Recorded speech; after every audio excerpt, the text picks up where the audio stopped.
রাজ্যে এখনো পর্যন্ত ২৭,৫৩,০০০ মতো ভোটার তাদের যে নাম সেটা খসড়া ভোটার তালিকায় থাকবে কিনা সেটা নিয়ে একটা সংশয় রয়েছে।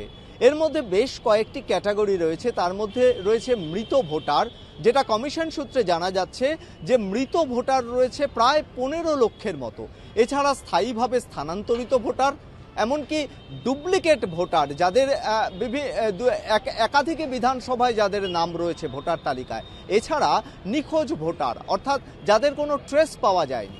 সেক্ষেত্রে আগামী ৯ ডিসেম্বর রাজ্যে যে খসড়া ভোটার তালিকা প্রকাশিত হবে, ঠিক তার পরেই ৫টা ক্যাটাগরির যে সমস্ত ভোটাররা রয়েছেন তাদের তালিকা আলাদাভাবে পঞ্চায়েত অফিস, বিডিও অফিস অথবা যে নির্দিষ্ট জেলাশাসকের দপ্তর রয়েছে সেখানে টাঙিয়ে দেবে নির্বাচন কমিশন।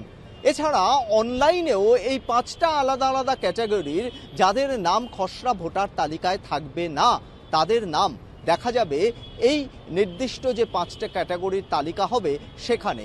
অর্থাৎ যদি কোনো বৈধ ভোটারের নাম কোনো মৃত ভোটারের তালিকায়, কোনো স্থায়ীভাবে স্থানান্তরিত ভোটারের তালিকায় অথবা তার নাম ডুপ্লিকেট ভোটারের তালিকায় কিংবা নিখোঁজ ভোটারের তালিকায় থাকে, তাহলে পরবর্তী ৩০ দিন অর্থাৎ আগামী ৮ই জানুয়ারি পর্যন্ত তিনি তার ভোটার তালিকায় নাম অন্তর্ভুক্তির সুযোগ পাবেন।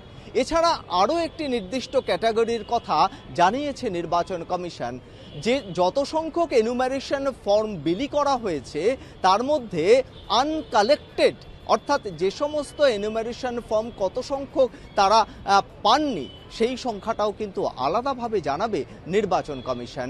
ফলে আলাদা করে এই তালিকা থেকে যদি কোনো বৈধ ভোটার তার নাম খুঁজে পান, সেক্ষেত্রে কিন্তু তিনি তার দাবি বা ক্লেমস অ্যান্ড অবজেকশনের যে পিরিয়ড রয়েছে তার মধ্যে পরবর্তী ৩০ দিনের মধ্যে তিনি আবেদন জানাতে পারবেন ভোটার তালিকায় তার নাম অন্তর্ভুক্তির জন্য।